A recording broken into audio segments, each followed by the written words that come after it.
Hello Mars, welcome to my Mommy Marge vlog. So today among special day kay namo no kay 2 years old na gyud ang among Zia. So glory to God.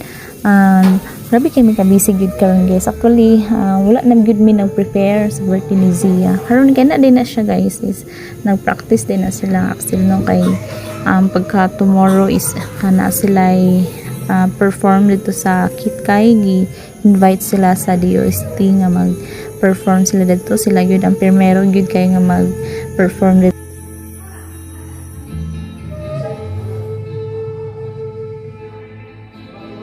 A few inches later.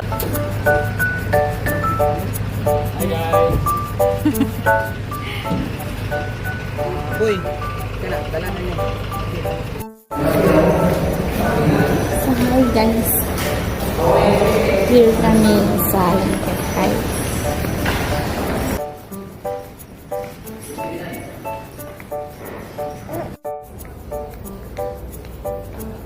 So here sa Kitkay.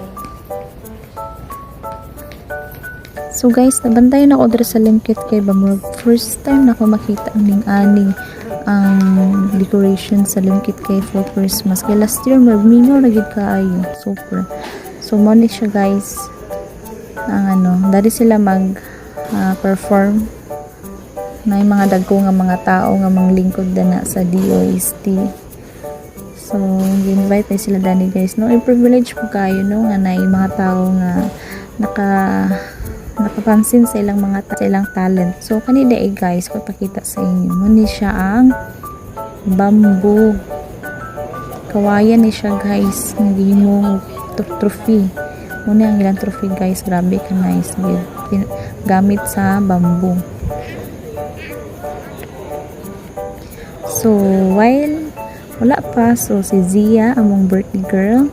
So enjoy kay siya diya. Among birthday girl nga si Zia, grabe kay kalangas. Bago pa di siya nagto karon nga adlaw. So ayun ko nga langasa ni nga bata. Uy, umin ako lalaki rin langas sa babae, grabe kay kalangas yun.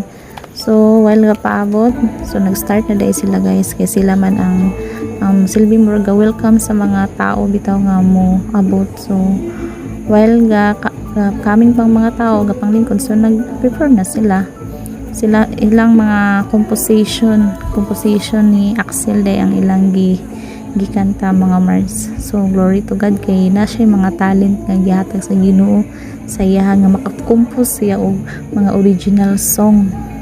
So daghan